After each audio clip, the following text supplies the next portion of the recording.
Hi everyone, welcome back to the Novel Nomad and welcome to my Victober TBR.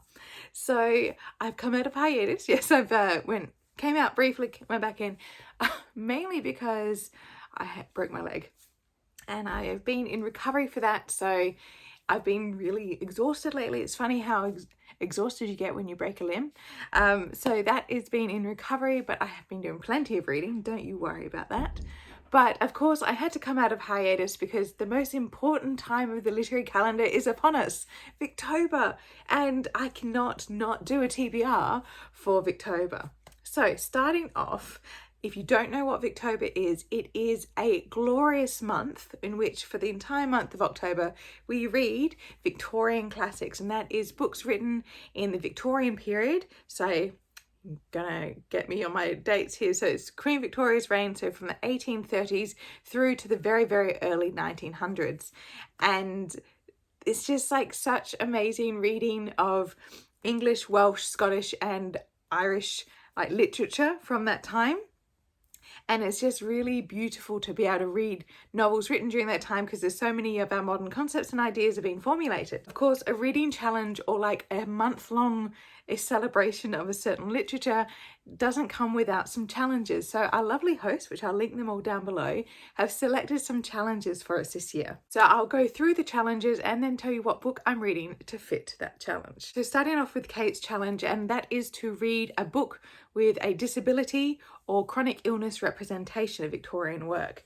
And for that one, I was inspired by Katie from Books and Things to read Olive. This is by Dinah Maria Mullock-Crick, Scottish writer, and I love how over widened that photo is. But anyway, so this is a book about a young girl who is, in all intents and purposes, would be born a heroine, but for the fact that she has a curved spine. But from Katie's love of this book, Dinah Craig does not make Olive's curved spine hold her back from being the heroine of her own story. So I definitely want to read this. I couldn't find the legit copy that was published by Penguin like years ago. So this is a free space published one, independently published. So yeah, it was a great find. Katie's challenge is to read a Victorian novel that is a Bildungsroman or coming of age story. Now, I have so many options, but I thought I'd go with the classic author of Bildungsromans, and it's not Jane Eyre, even though I absolutely adore Jane Eyre. I feel like a reread is honestly coming up soon. But I wanted to read one I haven't read before, and of course, I can just show you this and you know it's a Dickens. I'm going to be reading David Copperfield. This is a beast. It is huge, but it's one that I've had on my shelf for a while in this amazing cover. I'm not sure if you can see that beautiful detail there, but yeah, so it's a really beautiful cover of David Copperfield, and one that I've really wanted to read for quite a while. So it obviously follows David Copperfield. It's almost semi-autobiographical to Dickens' own experience. He draws on a lot of his own experiences to talk about David Copperfield's life.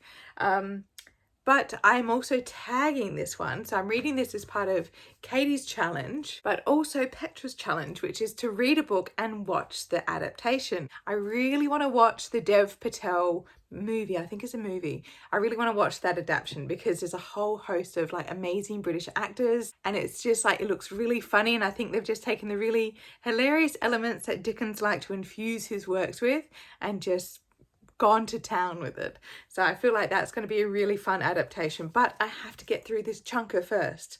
So wish me luck. So Marissa's challenge is to read a short story. Now, I couldn't decide because there's so many of these stories that I really want to read. So first up, it is Oscar Wilde, The Complete Short Stories. So I have lots to choose from. But I had this on my, I think I wanted to read it one Victober and I just never got around to it. I just focused on all the novels and I didn't read a single short story. So I do want to read some of these. They're beloved. The Happy Prince is one of them. So I definitely want to read that one. Secondly, you've got Elizabeth Gaskell, Cousin Phyllis and Other Stories. So I haven't read any, I've read Cranford, but I don't count that as a story. It's like a serialization novel, but I haven't read any of her other novels. So sorry, I haven't read any of her other short stories. I've read her novels. And I love Gaskell's writing. It's just so beautiful. So I can't wait to see what she does in short form. Finally, we have Roz's challenge. Now, this was a hard one. Roz's challenge is to read some Victorian poetry, long or short form, whichever way. I have a few beautiful poetry books that I wanted to read. I'm going to reread again because I think poetry can be reread and is read differently, just like with any normal reading text. But the first one is my tiny, tiny itty bitty edition of the Bronte Poems. And this is from a set that was published in 1910.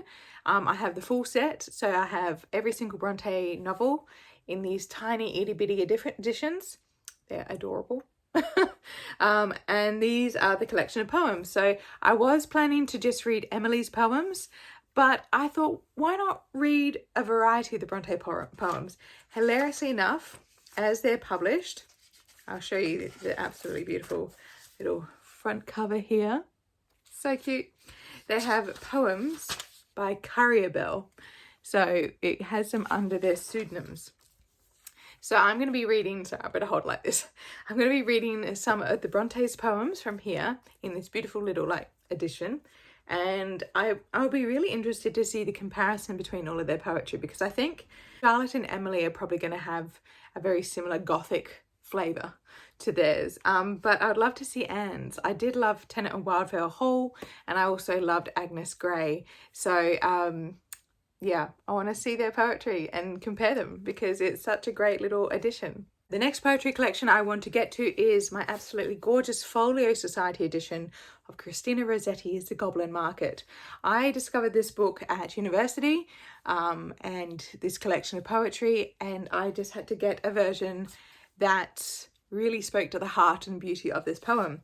And I haven't read many of the other poems actually. I did read a few, but not all of them. But I definitely want to reread The Goblin Market again. I think it's such a beautiful poem, and even if it might be something you might be interested in, it's a little bit folklorish, magical, which is really fun.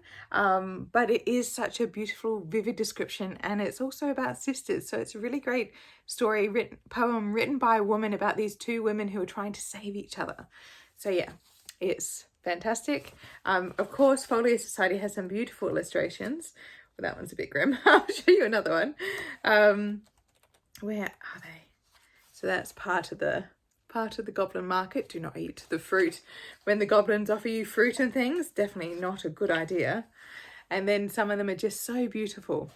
So yeah, I can't wait to read this one again. I think it's going to be like a really nice, quiet night read. Cup of tea, and just go through some of the poems. So that's definitely on the poetry list. And the last poetry collection on the list is definitely another reread.